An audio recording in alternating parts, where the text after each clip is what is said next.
Dans ce cours, je vais vous parler de séquençage des génomes et on va faire en fait ce cours en 3 parties.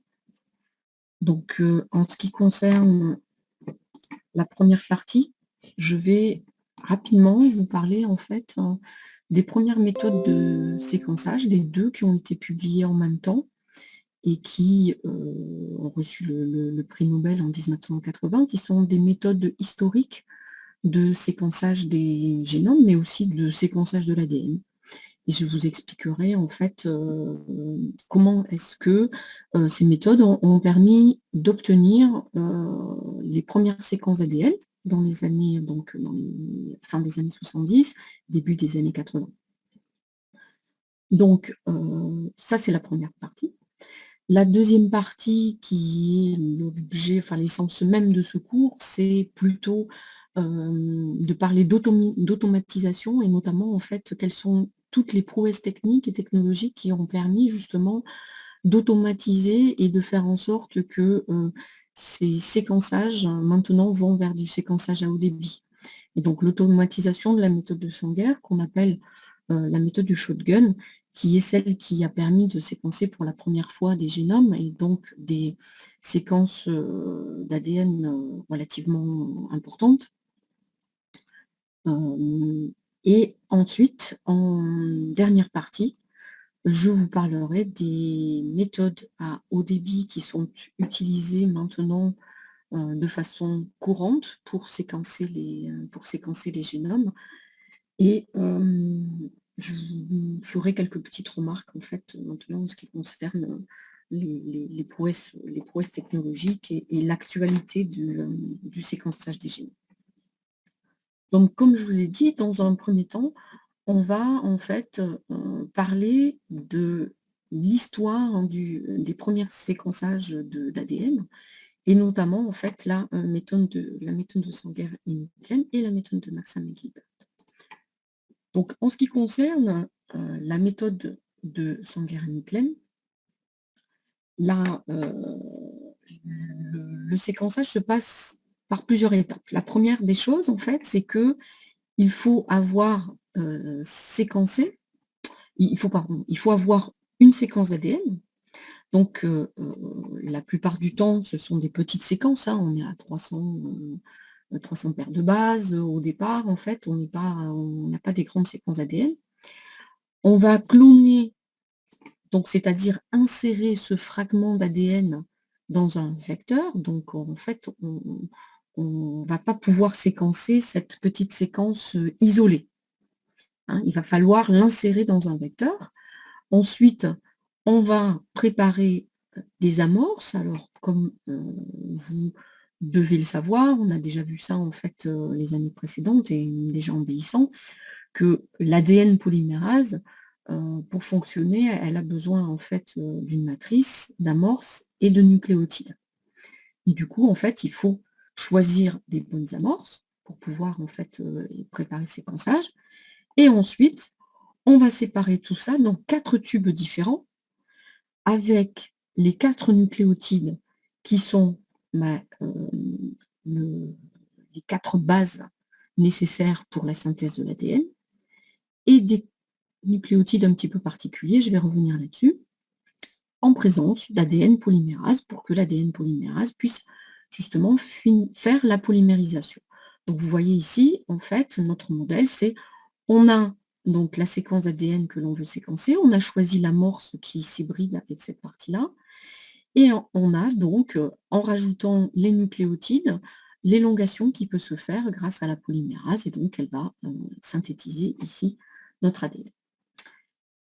Pour faire ce séquençage, on va séparer dans 4 tubes différents cette préparation, ici, pour pouvoir réaliser ce qu'on appelle le séquençage selon la méthode de Sanger et Nielsen. Comment se fait ce séquençage? Et quelle est la différence dans ces 4 tubes? Dans ces 4 tubes sont disposées donc notre molécule d'ADN à séquencer, une polymérase particulière qui est le fragment de Cléno, peu importe, en fait, c'est une ADN polymérase, Elle fonctionne avec du magnésium, donc on rajoute du magnésium et on rajoute en fait les 4 nucléotides, donc les désoxy-GTP, désoxy-ATP, désoxy-TTP et désoxy-CTP, qui sont les 4 nucléotides nécessaires pour l'ADN. Dans le premier tube, en plus de tout ça, on a rajouté un didéoxy-GTP. Et je vais revenir là-dessus dans quelques minutes. Dans le deuxième tube, on a rajouté du didéoxy-ATP. Dans le troisième, on a rajouté du didéoxy-TTP. Et dans le quatrième, on a rajouté du didéoxy-CTP. Pourquoi est-ce qu'on va utiliser ici des didésoxynucléotides? Ces didésoxynucléotides vont permettre l'interruption de la synthèse enzymatique du brin d'ADN complémentaire. Pourquoi est-ce qu'un didésoxynucléotide va empêcher la synthèse enzymatique de notre élongation d'ADN? Comme vous le savez, la synthèse d'ADN se fait sur le ribose, ici, le 3' du ribose, l'hydroxyle du 3' du ribose, ici, va permettre en fait l'accrochage de la base, donc du désoxynucléotide, qui va venir en fait se fixer ici sur le 3', puisque en fait on a le 3' OH de notre ADN à laquelle on veut accrocher notre base. Vous voyez que ici la synthèse peut se faire, l'ADN polymérase peut faire la formation d'un lien phosphodiester avec ici ce nucléotide.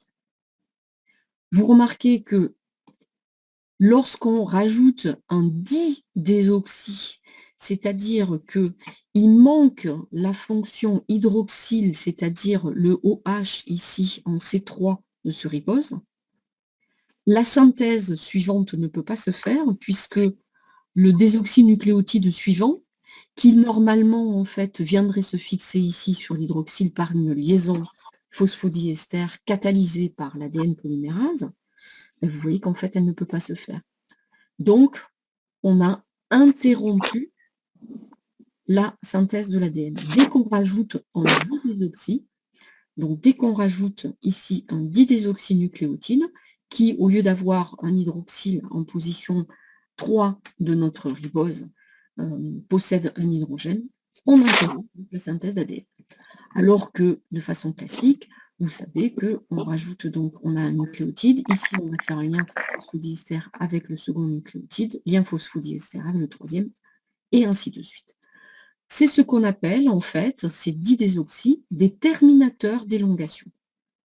Donc si je reviens sur la dia précédente, vous voyez que dans chacun des tubes, ici, je vais arrêter la synthèse de l'ADN dès que je rajoute un didésoxy GTP.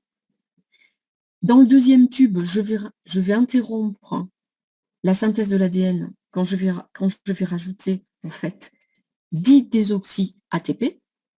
Dans le troisième, quand je vais rajouter un didésoxy TTP, et dans le quatrième, quand je vais rajouter un didésoxy CTP. Donc,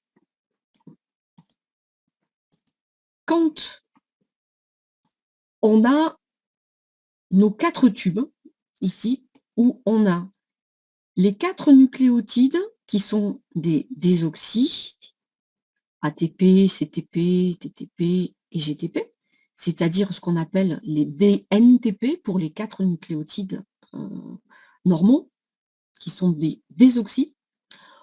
On a l'amorce, on a l'ADN polymérase, et je vous ai dit, dans le tube 1, on rajoute des didésoxy-ATP, ici du désoxy-CTP, là, dans le 3, c'est ici du G.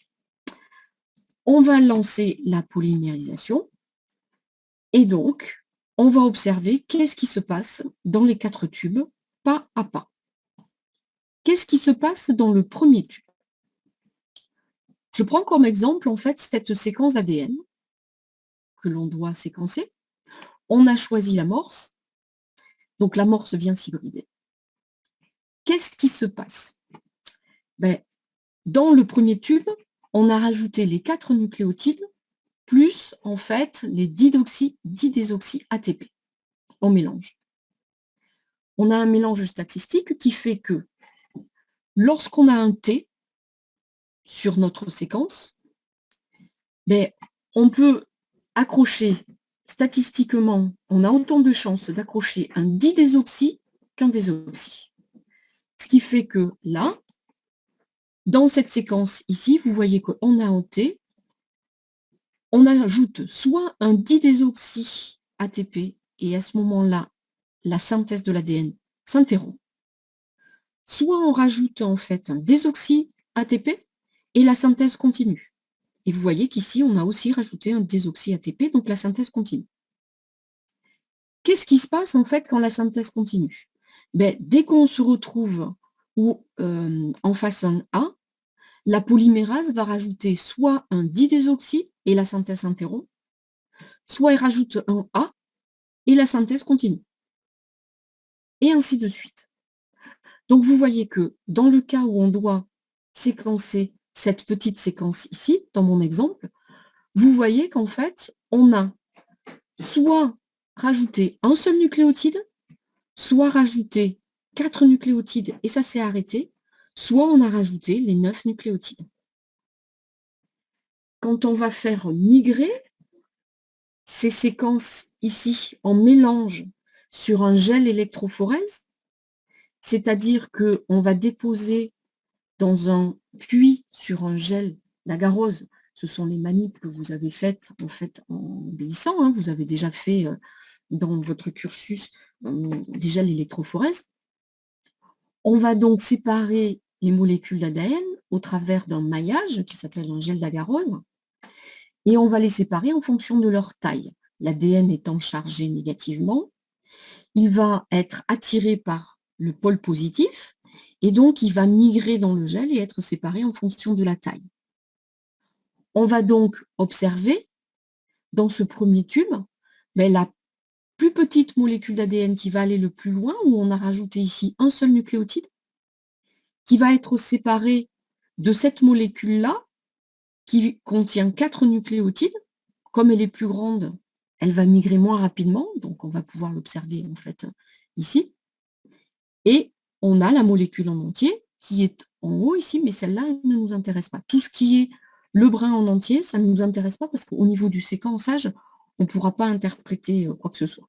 Donc on va s'intéresser aux molécules qui sont synthétisées avec un arrêt du didéoxy qui est marqué et qui nous permet en fait d'identifier après ces molécules.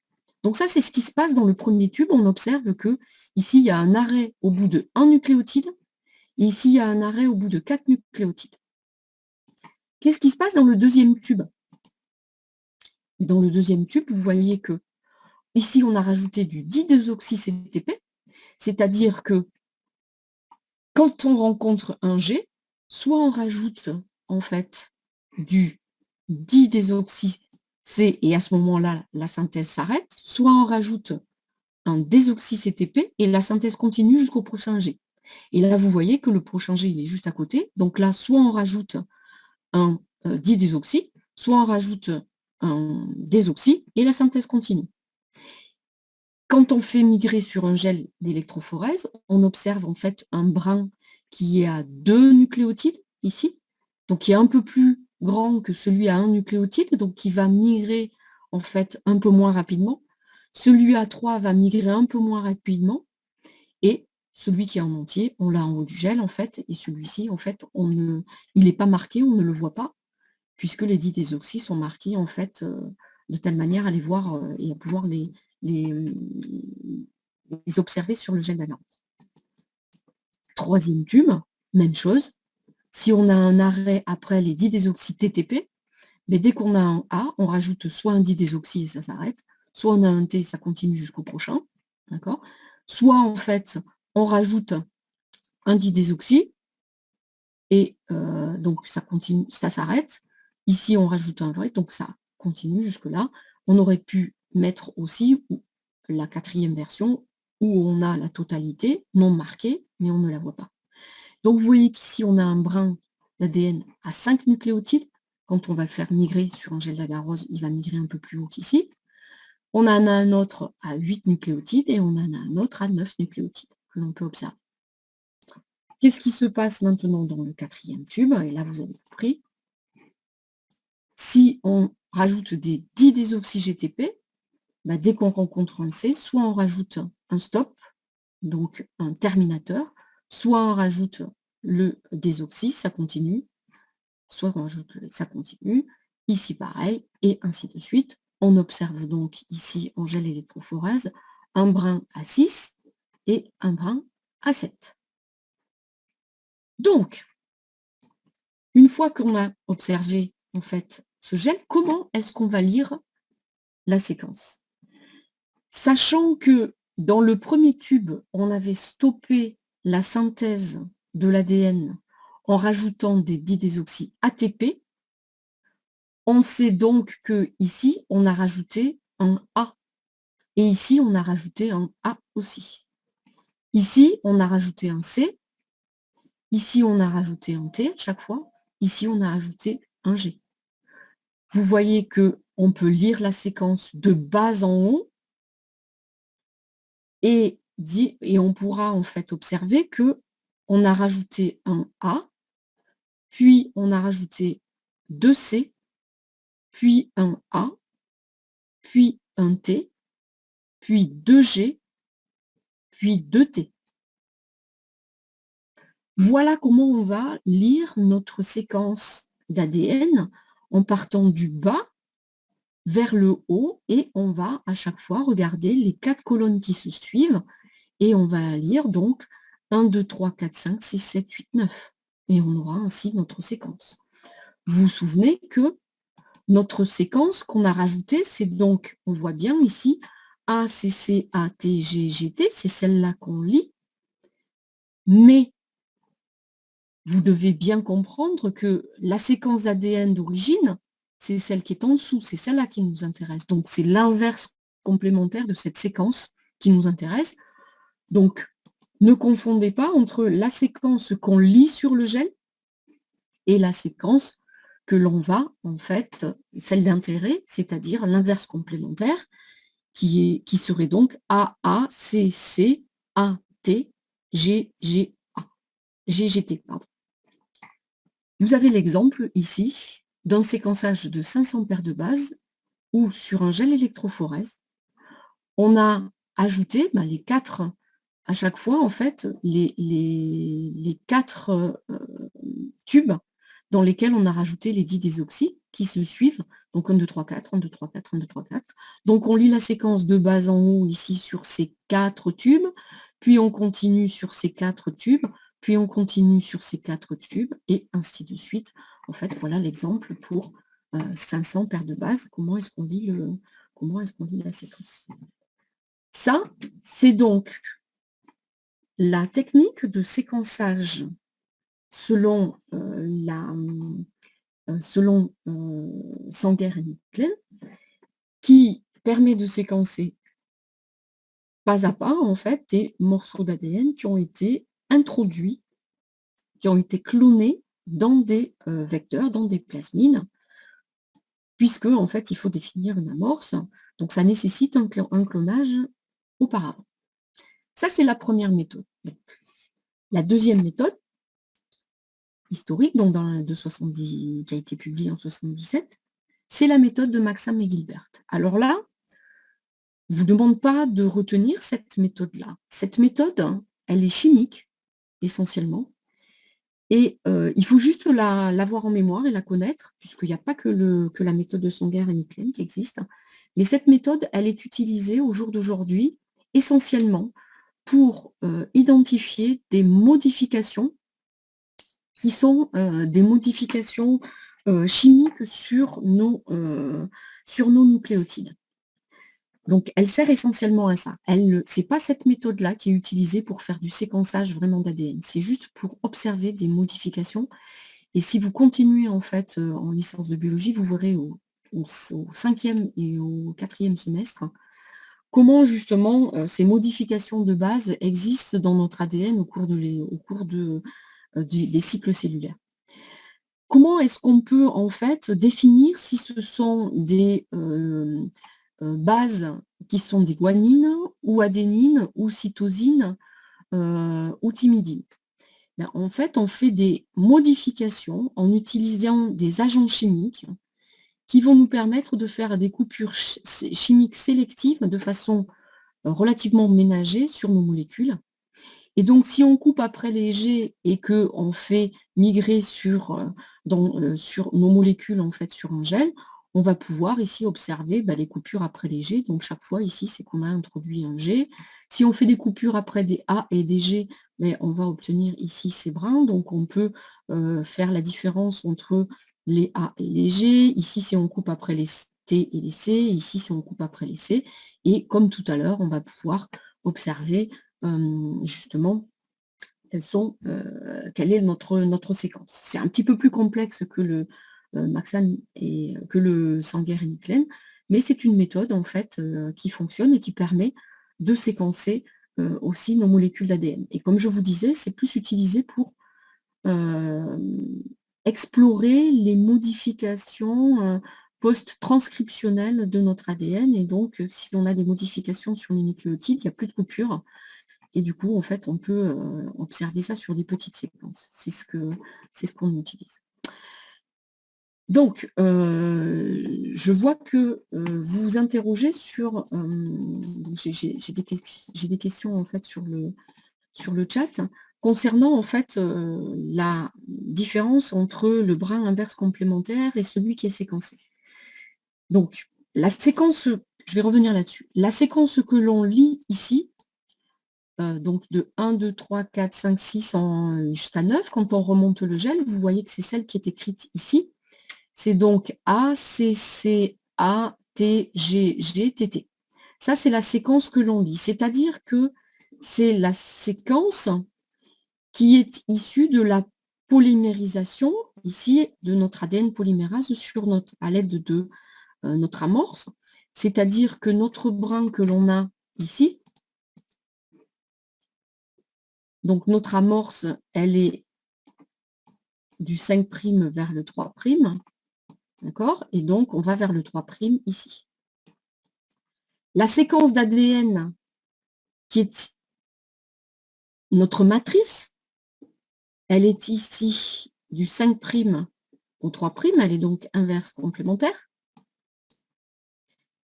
C'est la séquence matrice, c'est-à-dire que c'est celle qui nous intéresse.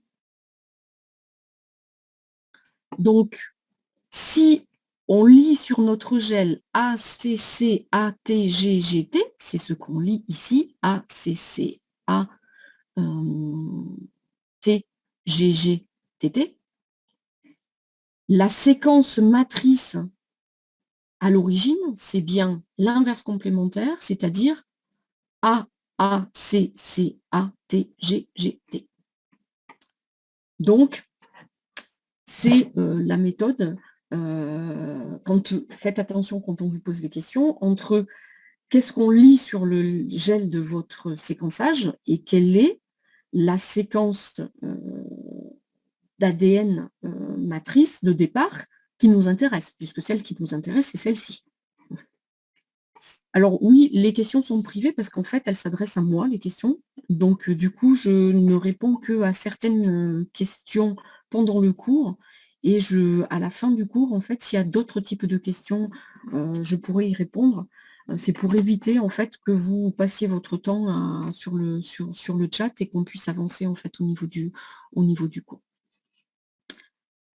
Donc du coup, si on revient sur le séquençage, vous voyez que on a donc la séquence que l'on lit sur le gel et la séquence qui est la séquence d'intérêt que l'on a pu séquencer. Donc, je reprends.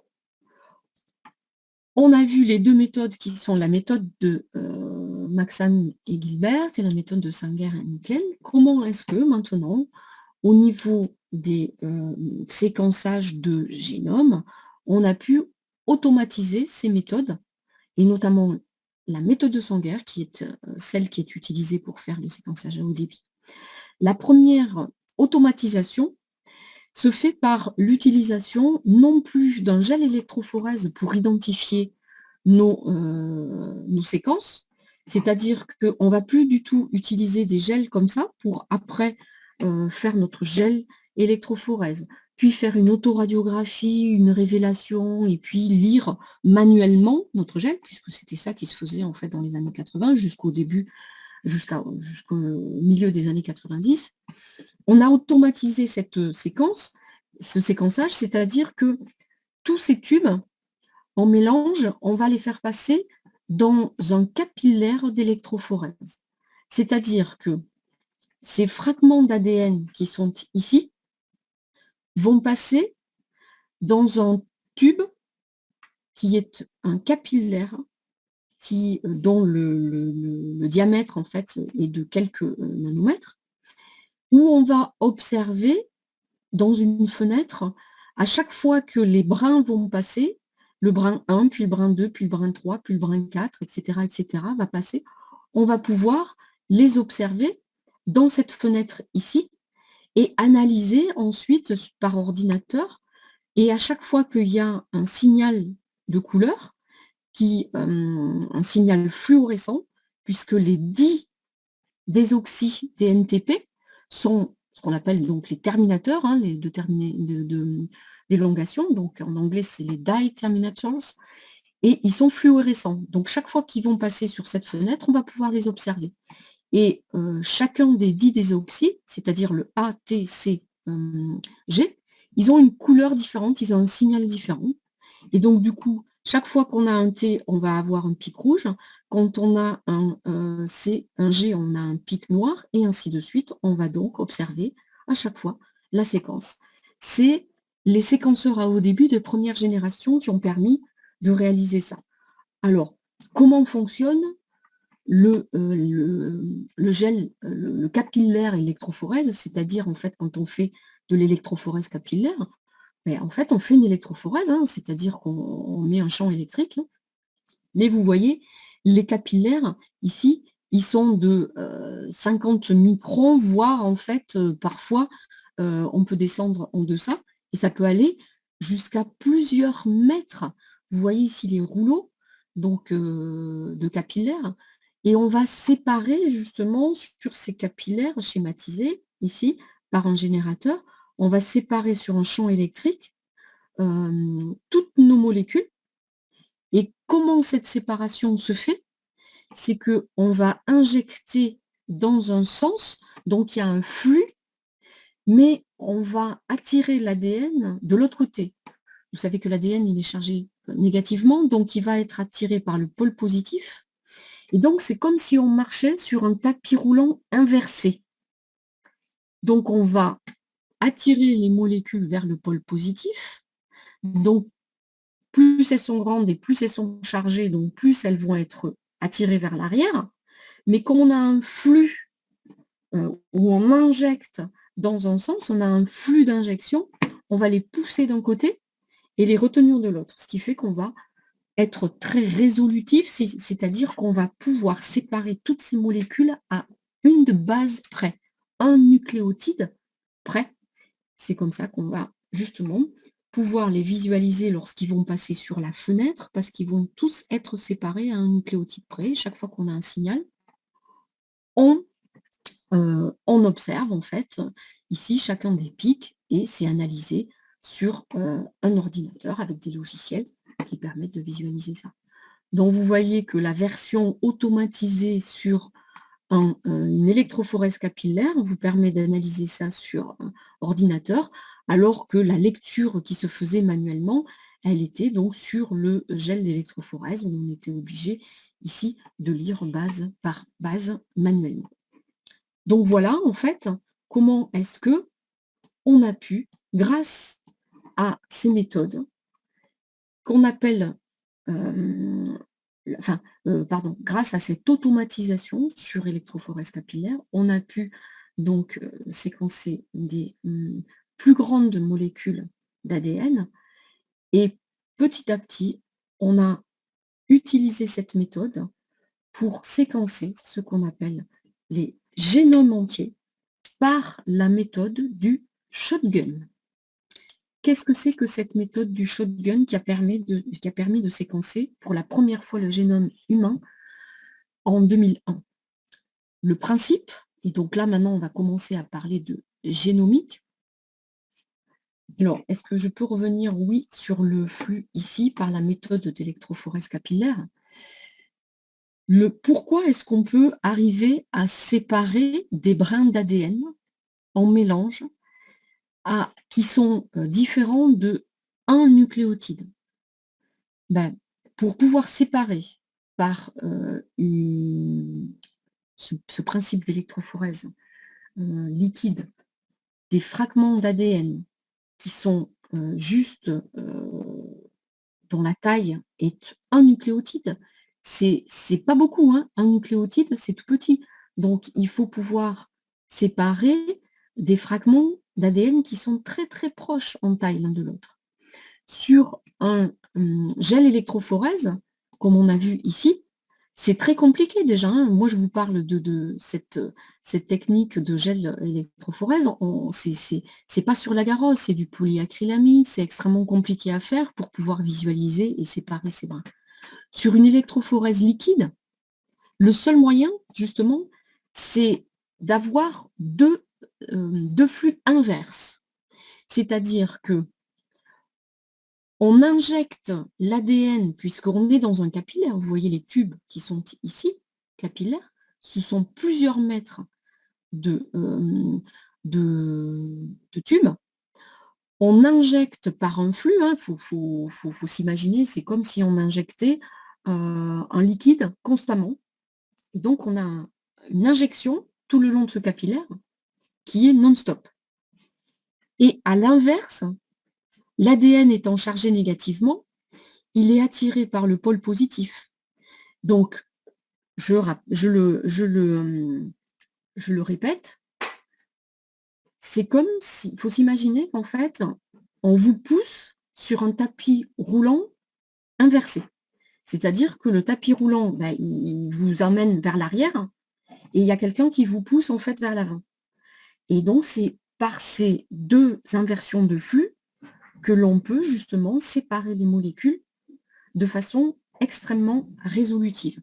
Les diapos sont déjà en fait pour info, hein, elles sont déjà sur le site depuis ce matin. Donc voilà comment est-ce qu'on peut séparer les molécules et les visualiser ici sur une fenêtre dès que les molécules passent, hein, et vous avez donc une détection qui se fait. On a des filtres qui permettent de faire la différence entre les 4 molécules, donc qui sont marquées rouge, noir, bleu et vert. Et donc, on fait du séquençage ainsi. Donc, le principe maintenant du shotgun, c'est qu'on va utiliser ces prouesses techniques pour séquencer des génomes entiers, c'est-à-dire des tailles d'ADN génomiques qui peuvent aller jusqu'à la mégabase. Mais pour ce faire, il va falloir qu'en fait, on fragmente le génome en morceaux, qu'on insère chacun de ces fragments, on a vu dans des vecteurs de clonage, et on va séquencer des extrémités de ces fragments, puis faire, et ça, c'est la méthode en fait qui est la originale et qui permet justement de séquencer les génomes, c'est qu'en fait, il va falloir ensuite assembler sur la base des chevauchements, grâce à des logiciels, enfin grâce à des programmes informatiques, pour reproduire une séquence complète. Donc, la première des choses, la difficulté, c'est avoir assez de fragments pour recouvrir le génome en entier. Donc, fragmenter les génomes, mais en fait, en avoir suffisamment pour recouvrir le génome, on va voir ce que ça veut dire. Et la deuxième difficulté, c'est réussir l'assemblage, autrement dit, c'est avoir des analyseurs de séquences, donc des programmes informatiques qui nous permettent justement de faire cet assemblage sur la base des chevauchements. Alors, comment ça marche? On a notre génome. Alors, vous imaginez ici que c'est notre génome en entier. Et évidemment, quand on extrait les génomes des cellules, on a plusieurs cellules. Donc, en fait, on a plusieurs fois la copie du génome. Ici, on part du principe qu'on a 3 fois la copie du génome. D'accord? Donc, c'est comme si on avait extrait le génome de 3 cellules. Alors, vous imaginez qu'on ne le fait pas de 3 cellules, mais c'est de milliers de cellules. D'accord? Mais là, c'est pour l'exemple. Je vous dis que ici, dans cet exemple, on a extrait le génome de 3 cellules, donc on a 3 copies du génome. On souhaite séquencer ces génomes, et donc, du coup, on va fragmenter cet ADN, et on va le fragmenter de façon aléatoire, évidemment, en utilisant des DNAs. Vous voyez qu'en fait, ici, on a donc coupé notre génome en fragments différents, de manière aléatoire. On a donc nos différents fragments ici d'ADN, qui est donc appelé une collection de fragments de tailles différentes.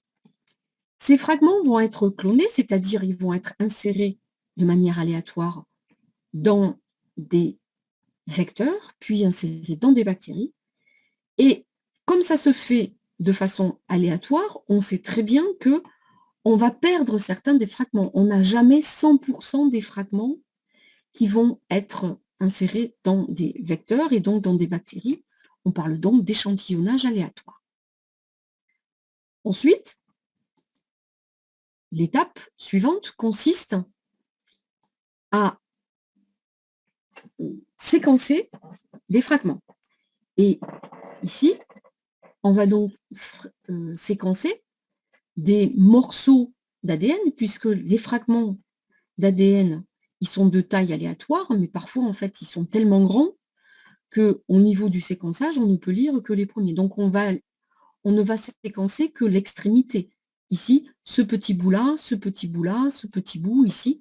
Les autres qui n'ont pas été séquencés, ce sont les fragments perdus de tout à l'heure.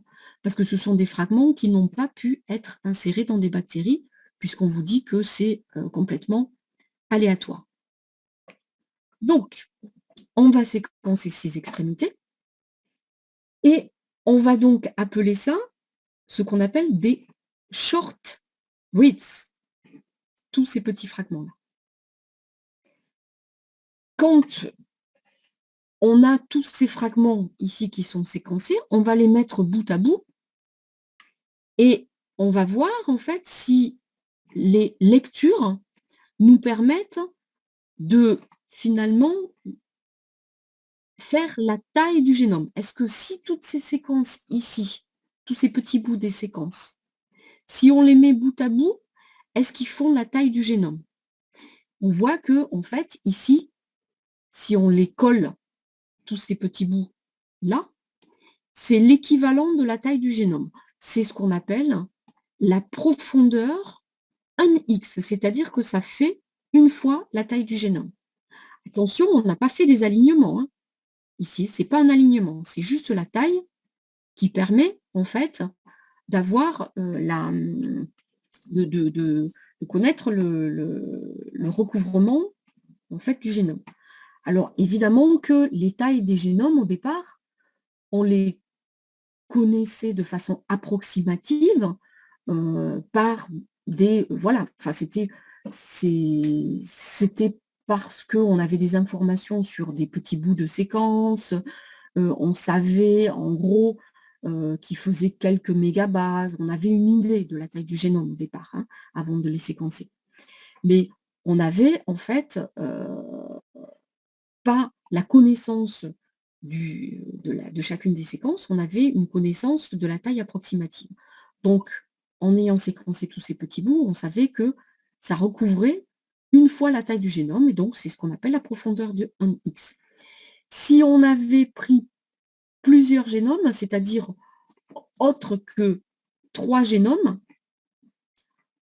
si on en avait pris 10 fois plus, ben on aurait recouvert un petit peu plus, peut-être qu'on aurait eu une profondeur de 5x ici. Voilà comment on parle de profondeur. Donc, une fois que l'on a fait ça, on a donc tous ces short reads ici, qui font la profondeur de 1x. On va ensuite les séquencer. Une fois qu'on les a séquencés, on va analyser ces séquences, les comparer les unes aux autres, dans le but d'identifier quelles sont les régions identiques. Donc, vous vous souvenez, on a ici tous ces petits bouts. On voit que celui-ci, il est identique à celui-ci, que celui-ci, il est inverse complémentaire de celui-là, que celui-ci, il est inverse complémentaire. Donc, en fait, on va regarder quelles sont les séquences chevauchantes. Quelles sont les lectures chevauchantes qui vont être assemblées ici. Une fois que l'on a fait ça, on va obtenir ce que l'on appelle des blocs de séquences continus, autrement dit, l'abréviation des contigs. Et on voit que grâce à tous ces petits bouts de séquences, on a finalement une information sur plus de 50% du génome. Par contre, on ne sait pas du tout ce qui se passe entre ces séquences et on ne connaît pas l'ordre finalement de ces morceaux. On a seulement séquencé une partie du génome. Donc, de ces contigs-là, qu'est-ce qu'on va en faire? Les appariements des lectures, en fait, qui sont dus aux extrémités d'un seul et même fragment d'ADN, vont permettre ensuite de regrouper, d'ordonner et d'orienter certaines séquences. C'est-à-dire que sur un même clone, on sait qu'on avait séquencé ce petit bout, puis ce petit bout. Du coup, comme c'était des séquences inverses complémentaires, on sait qu'on peut aller, si on séquence maintenant l'intérieur de ce fragment, donc je vous passe les prouesses techniques qui permettent de faire ça, hein, mais juste on sait que comme c'était sur le même clonage, on va pouvoir avoir accès à l'intérieur de cette séquence, donc morceau par morceau, et on va arriver justement à faire les liens entre ces morceaux-là. Celui-ci aussi. Donc, comme ils étaient chevauchants, on va pouvoir avoir accès à toutes ces séquences manquantes. Le seul problème, c'est que ici, vous voyez qu'il y a un trou. Là, on n'a aucun des clones qui va nous permettre d'avoir accès à ce trou ici. De la même manière, ici, on n'a aucun clone qui va nous permettre d'avoir accès à ce génome. On a donc des trous qui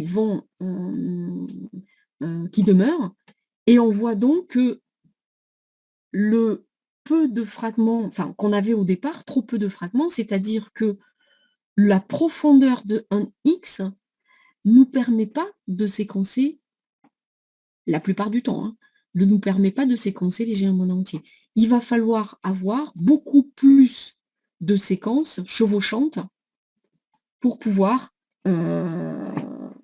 obtenir notre séquence du génome en entier. Donc, c'est ce que je vous dis ici. Une profondeur 1x conduit à une séquence morcelée formée de contigs qui n'est pas possible en fait d'ordonner.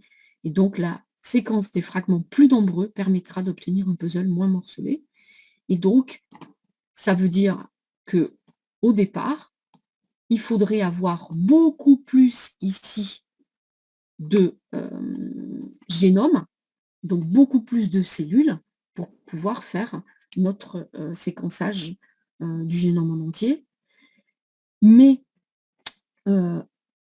plus on prend de séquences au départ, plus on va avoir de fragments, plus on va devoir faire du séquençage, et plus on va devoir faire de l'assemblage.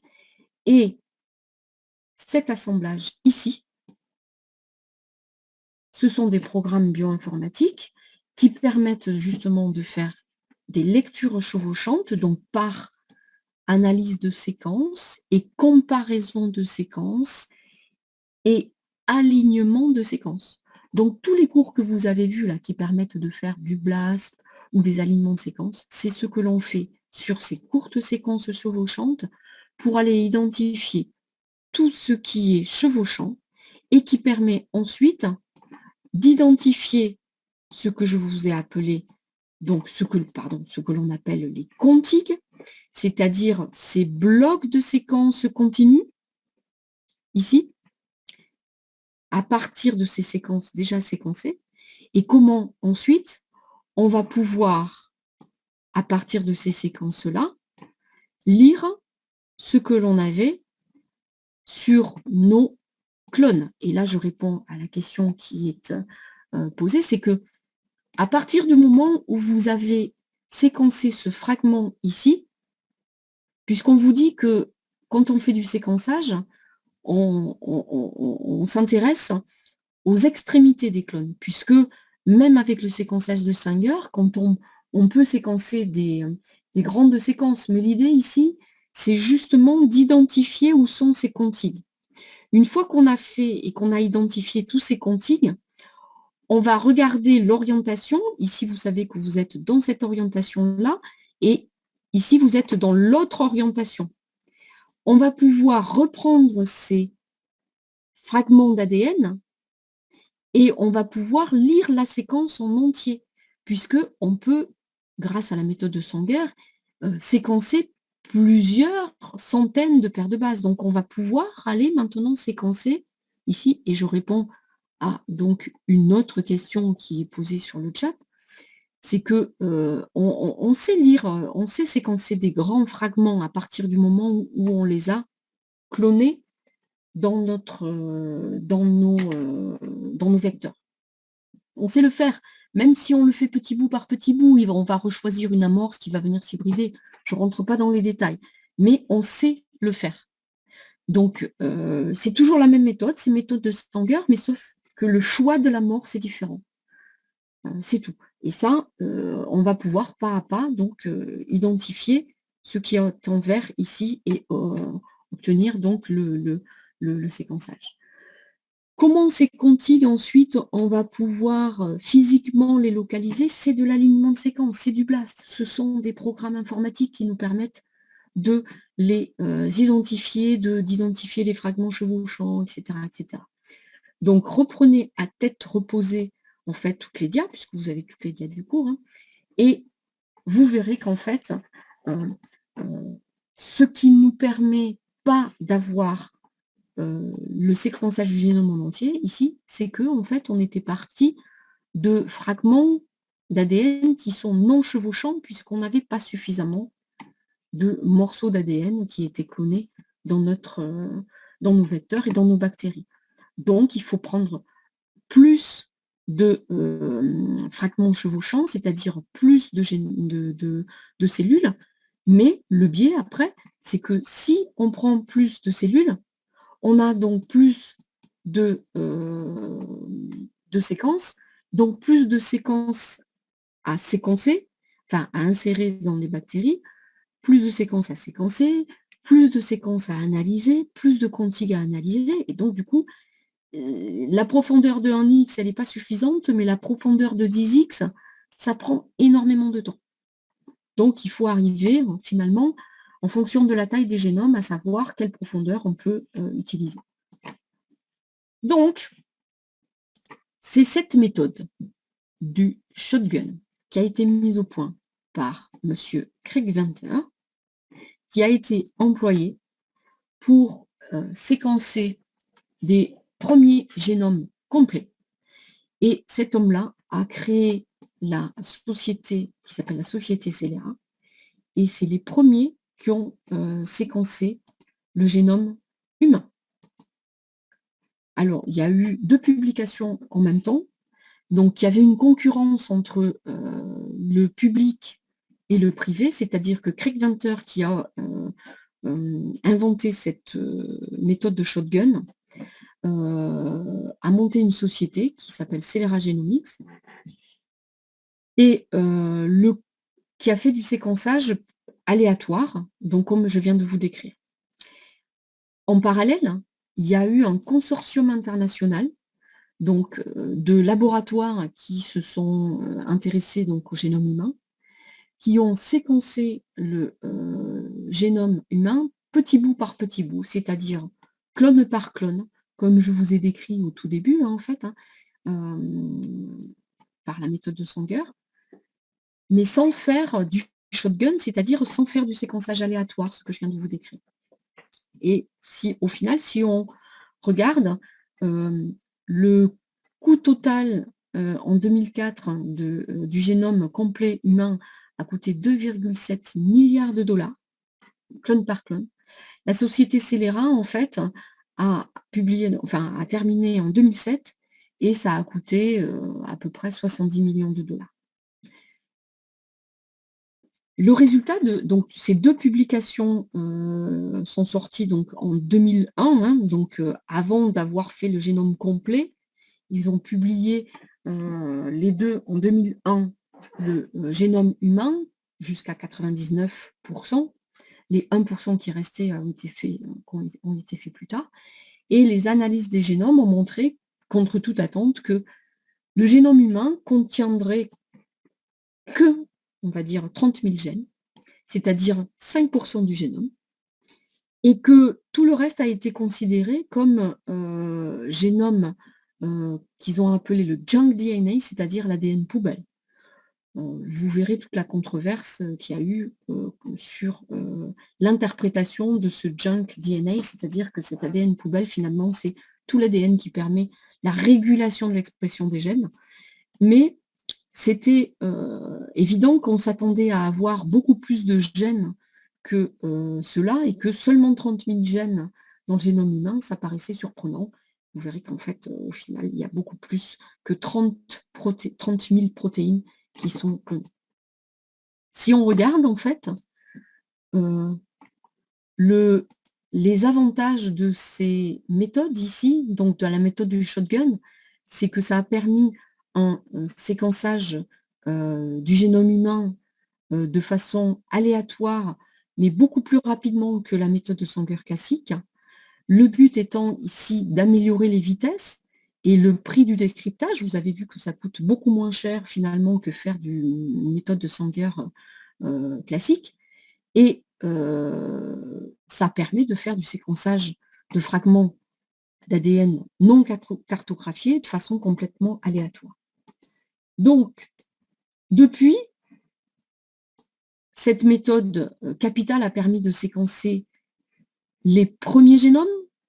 Donc, on parle du génome humain en 2001, mais en fait, dans les années 90, plein d'autres génomes, dont le virus de la grippe ici, ont été séquencés.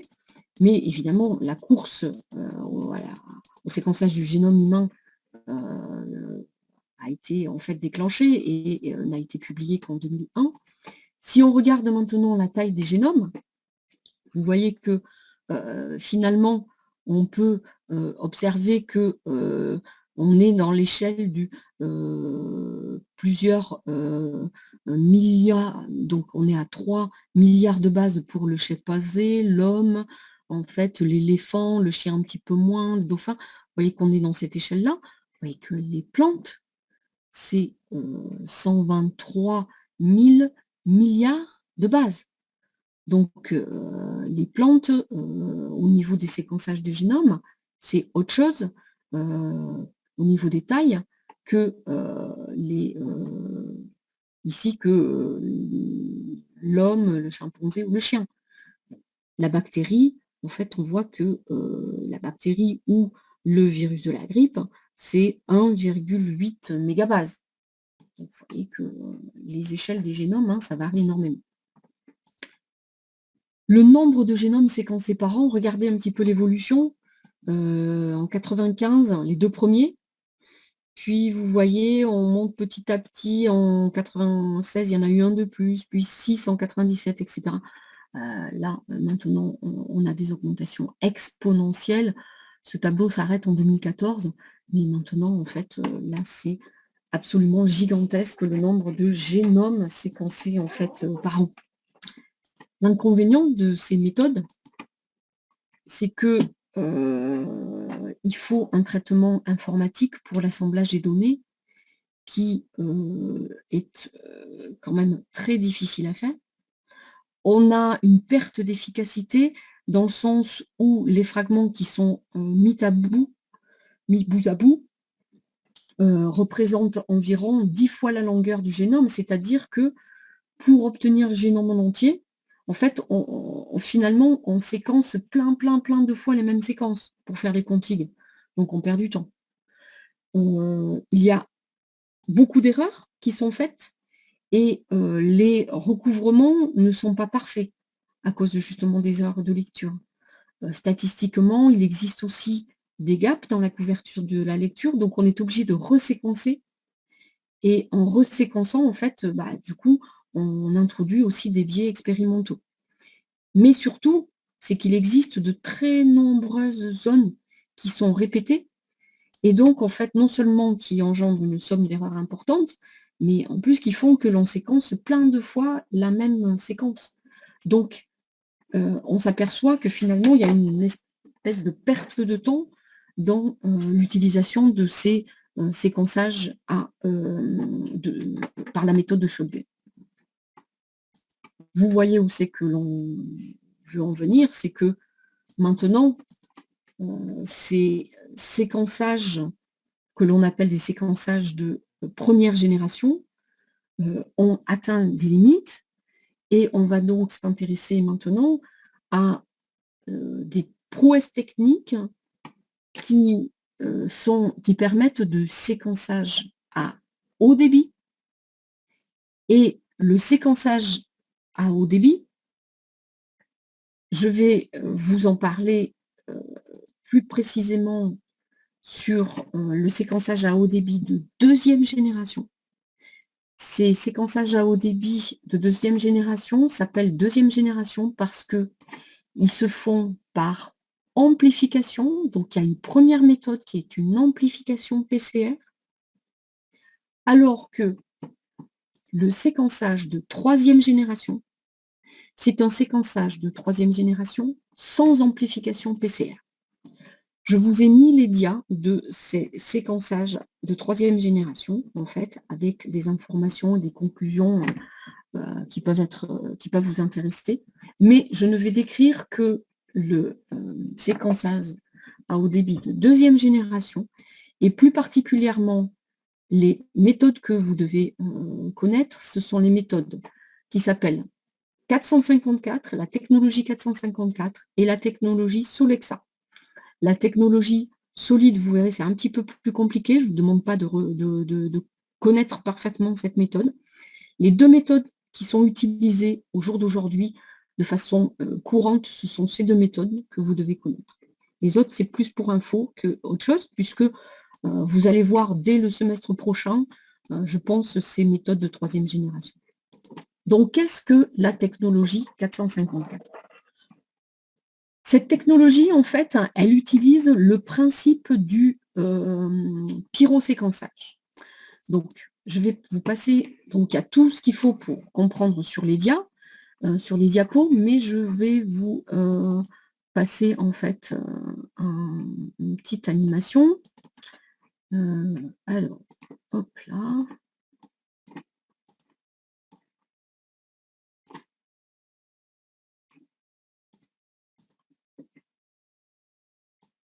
Alors, comment fonctionne cette technique?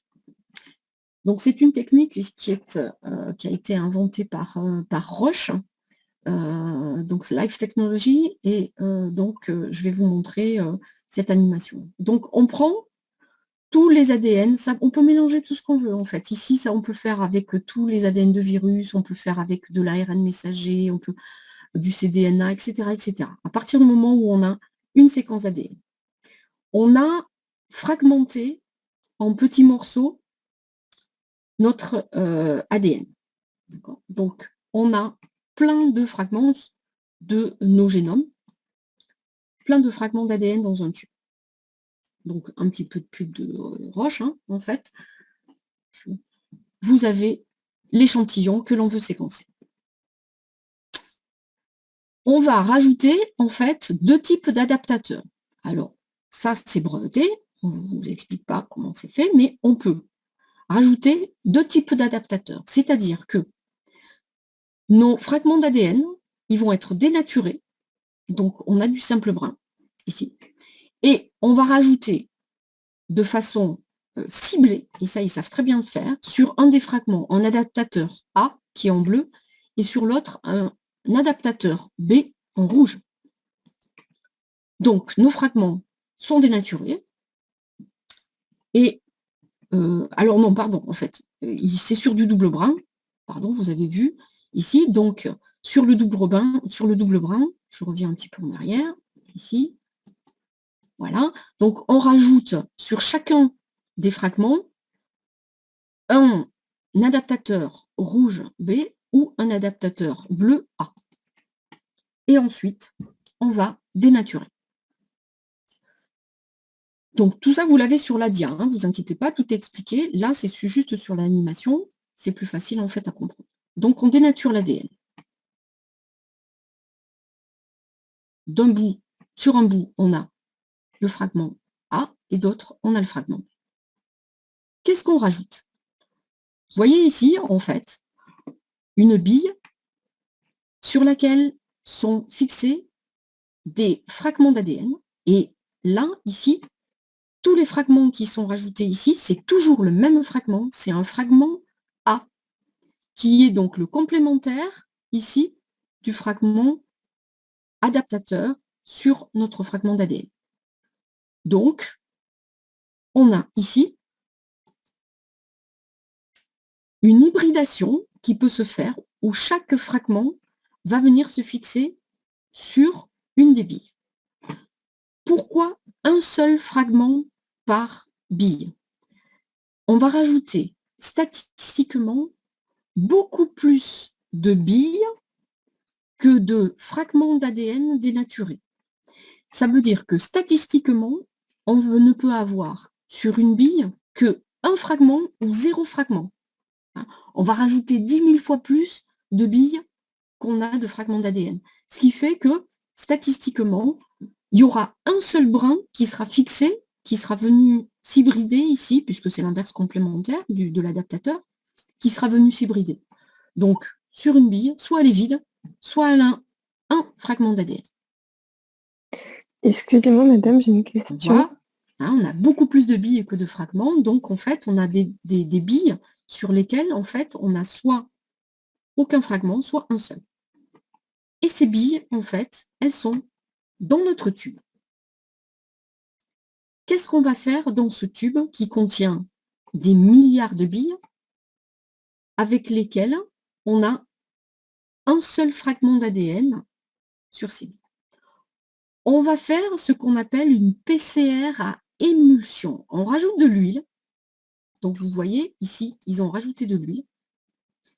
On va agiter de telle manière à ce que, en fait, les billes qui contiennent de l'ADN, elles sont hydrophiles. Elles vont venir, en fait, se mettre dans une bulle de tampon.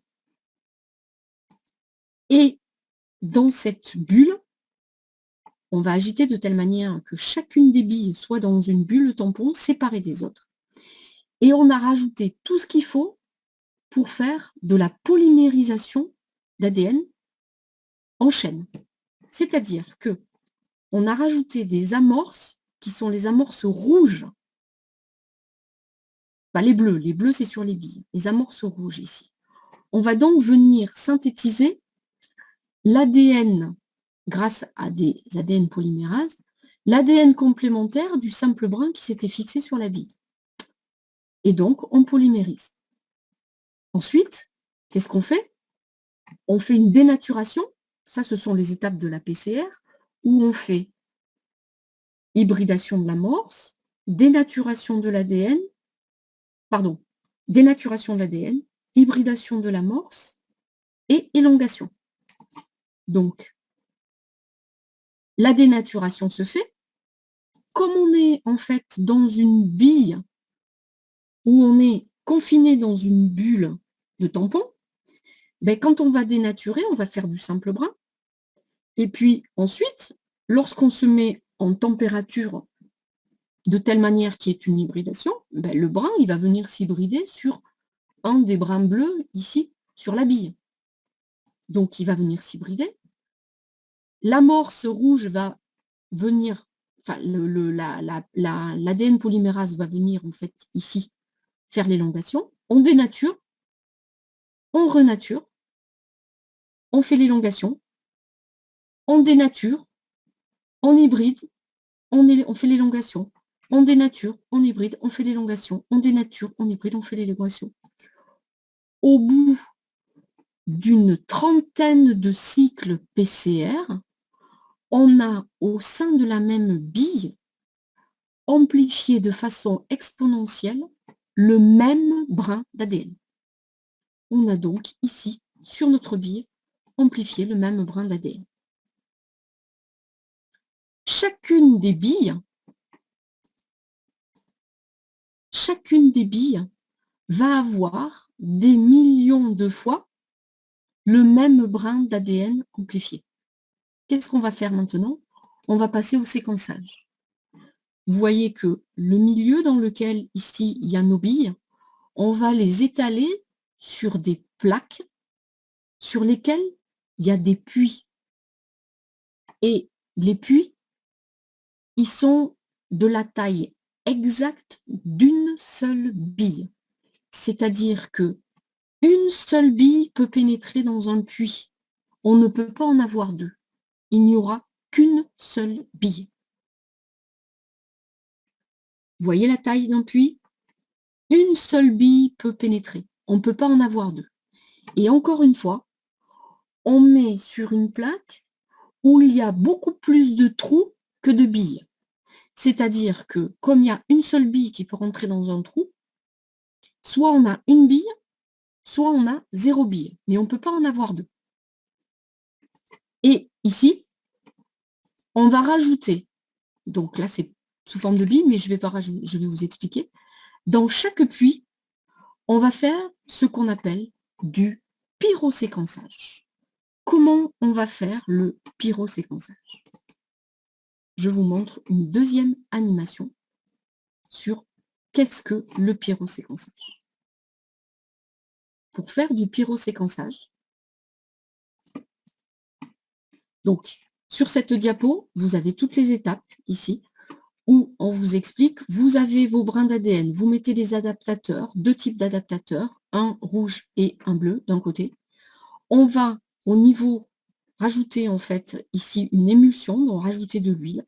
Chaque bille va être dans une bulle. On va faire une amplification PCR et donc on aura dans chacune des billes ici amplifié le même fragment d'ADN qu'on va mettre ensuite dans des billes et ici on va faire du pyroséquençage.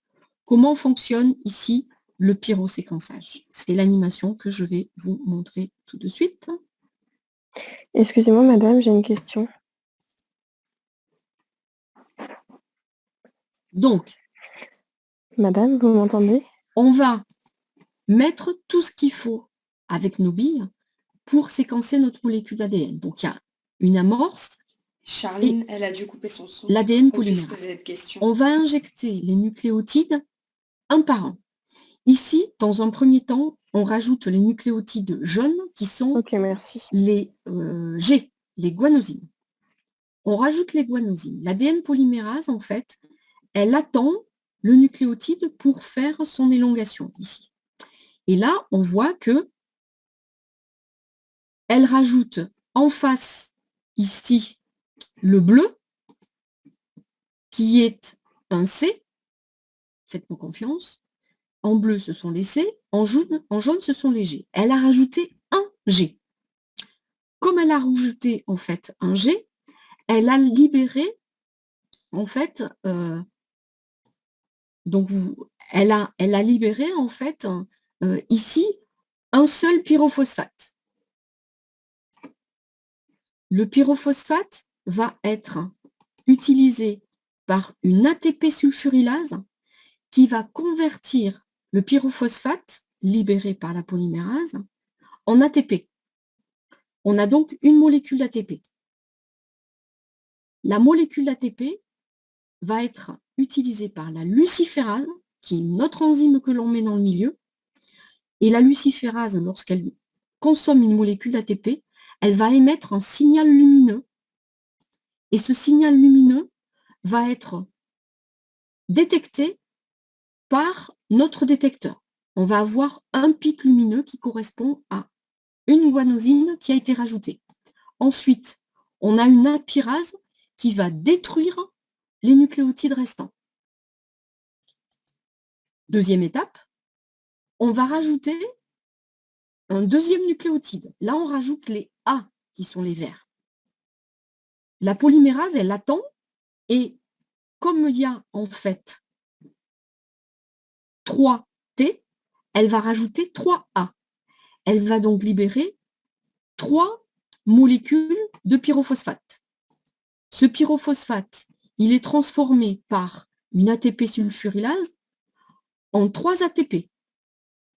La luciférase va consommer ces 3 molécules d'ATP pour faire 3 fois plus de lumière que tout à l'heure. On a donc un pic 3 fois plus intense parce qu'on a rajouté 3A. L'apirase détruit tout. On rajoute, on nettoie tout, on rajoute le troisième nucléotide. Le troisième nucléotide, c'est le rouge, c'est le T.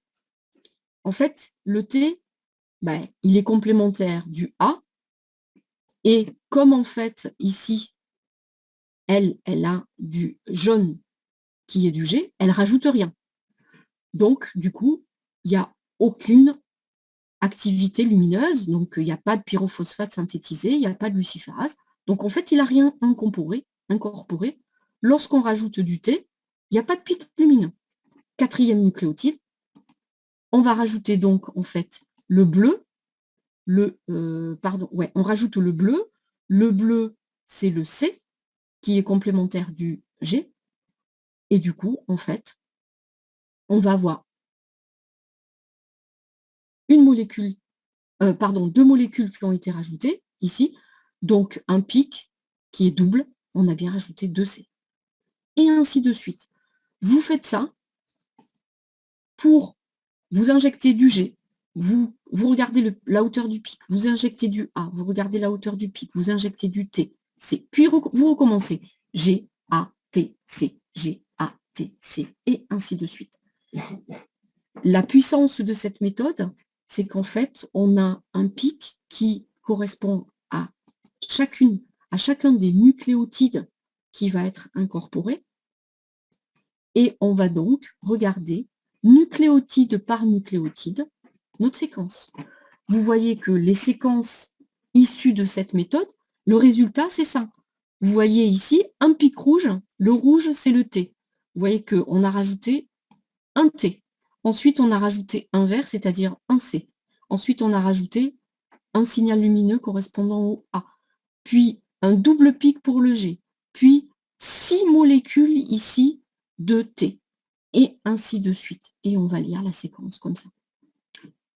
Encore une fois, comme tout à l'heure, quand on lit ces séquences, on lit la séquence qui est issue du brin d'ADN matrice que l'on voulait séquencer.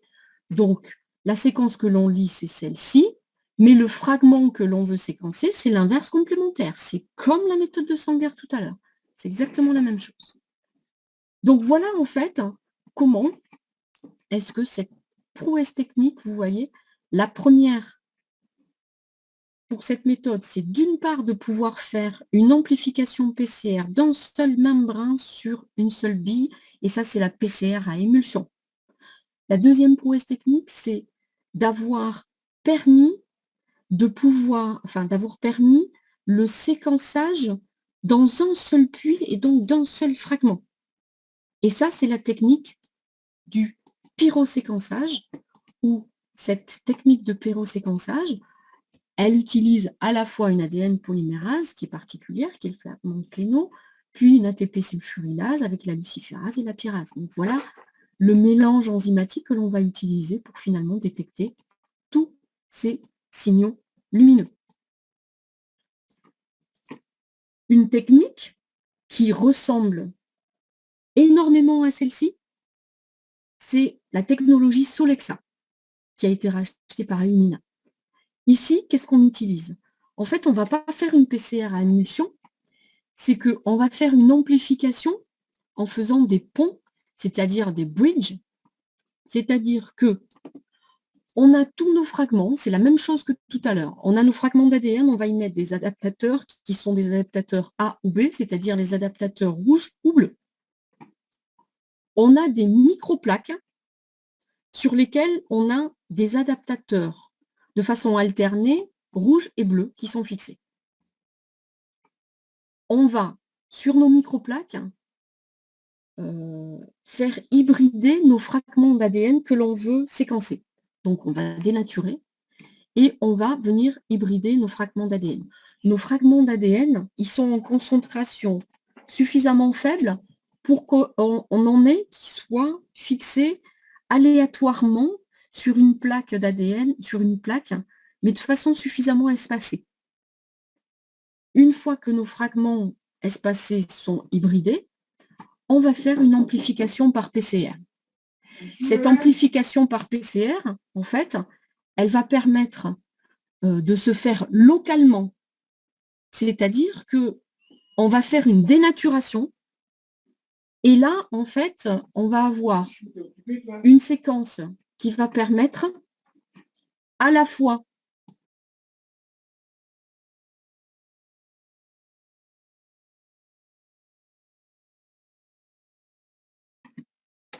excusez-moi, il y a une...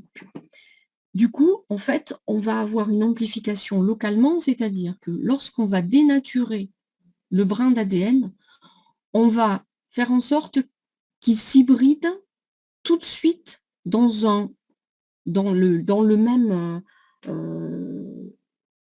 même espace, puisque un fragment d'ADN, c'est souple. Hein. Donc, du coup, comme il est accroché de ce côté-là, en fait, il va faire un pont pour venir s'hybrider sur le côté juste ici. On dénature, il va venir s'hybrider, le deuxième brin qui a été synthétisé va venir s'hybrider juste à côté. On amplifie. Ensuite, en fait, on va redénaturer après avoir amplifié élongué le fragment et il va venir s'hybrider juste à côté. On va donc faire, au bout d'un moment, une amplification par PCR localement et on va avoir donc des petites touffes ici du même fragment d'ADN. On a donc, sur la diapositive suivante, localement pu amplifier des fragments d'ADN, c'est-à-dire qu'on va pouvoir détecter le signal lumineux lorsqu'on va faire le séquençage, puisque on a pratiquement 1000 ou 10 000 fois le même brin d'ADN ici. Donc ça, c'est la première étape. Amplification par PCR, l'idée, c'est d'avoir localement des petites touffes ici, symboliques, en fait, d'un seul et même fragment d'ADN. La deuxième étape, c'est le séquençage. Comment fonctionne le séquençage? Mais comme tout à l'heure, on va injecter nos nucléotides qui sont maintenant des 10 désoxynucléotides marqués avec un signal lumineux. Donc, en fait, ce sont des nucléotides qui sont bloqués. C'est-à-dire qu'on va pouvoir ajouter qu'un seul nucléotide à la fois.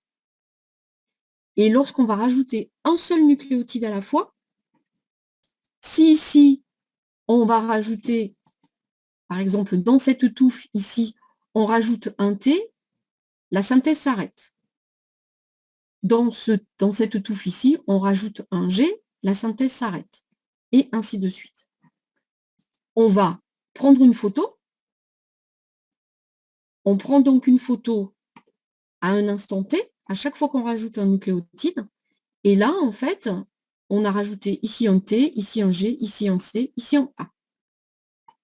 On enlève le die terminator, c'est-à-dire en 3' ce qui bloquait la synthèse de l'ADN polymérase. Et on rajoute le nucléotide suivant.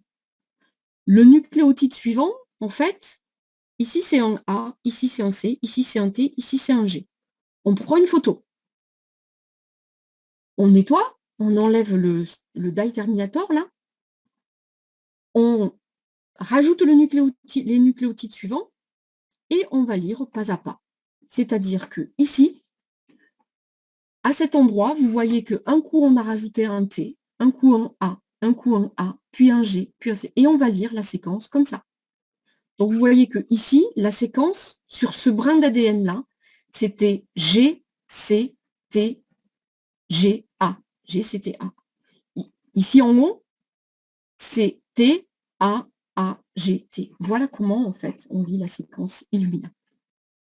Je vous laisse les dias en fait pour que vous puissiez voir aussi la technologie solide, mais qui est beaucoup plus compliquée, mais ça peut être intéressant de voir maintenant comment ce séquençage se fait. Pour information, je vous ai mis en fait aussi les techniques de 3e génération pour ceux que ça intéresse. Et enfin, je vous ai mis quelques informations sur le séquençage à haut débit, maintenant comment en fait on permis de séquencer des génomes eucaryotes en entier, et pour vous dire que maintenant c'est des milliers de génomes par an qui sont séquencés. Quelques réflexions sur le séquençage des génomes, à savoir maintenant comment au niveau de la recherche fondamentale et au niveau de la recherche appliquée se font en fait les séquençages. C'est un petit peu caricatural. Et aussi toutes les nouvelles techniques et les nouvelles applications. Vous verrez dans les UE suivantes comment se font tous ces séquençages à haut débit, qu'est-ce qu'elles permettent de faire. Maintenant, ces technologies en fait de séquençage. Et dernière petite diapo, en fait, on parle de génomique personnelle. Maintenant, vous pouvez pour aller un peu moins de 1000 $, séquencer votre génome. Et vous avez plein de startups. Vous recherchez en fait sur Internet plein de startups qui vous proposent à révéler les secrets de votre ADN ou de prédire votre avenir génétique pour, au jour d'aujourd'hui, c'est 800 $. Donc voilà, donc toutes ces prouesses techniques vous permettent de séquencer votre propre génome au jour d'aujourd'hui en quelques heures, en moins d'une journée. Alors que au départ, le génome humain, il a fallu 30 ans par la méthode de Sanger pour le séquencer. Ça a eu un coût énorme. Et les prouesses techniques maintenant nous permettent pour quelques centaines de dollars de séquencer notre propre génome. Pour vous faites pas avoir quelques publicités mensongères. Voilà, maintenant que vous êtes des scientifiques, vous savez que au niveau des génomes, c'est pas, on ne va pas révéler les secrets de votre ADN parce qu'on a séquencé votre génome et qu'il faut comprendre un petit peu plus ce que contiennent comme information ces génomes et donc l'expression de nos gènes, et ça vous verrez dans les cours suivants et en S5 et en S6 et en master, peut-être que finalement la régulation des génomes et la régulation de l'expression des gènes, elle est beaucoup plus complexe que juste connaître notre séquence ADN.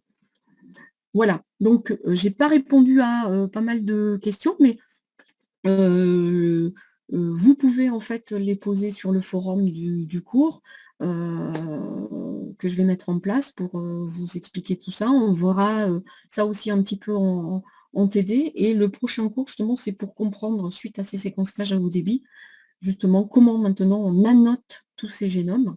Et vous aurez un TD en fait sur l'annotation des génomes. Voilà, je ne prends pas plus de temps. Je vous souhaite une bonne journée et une bonne semaine. Je vous dis au revoir.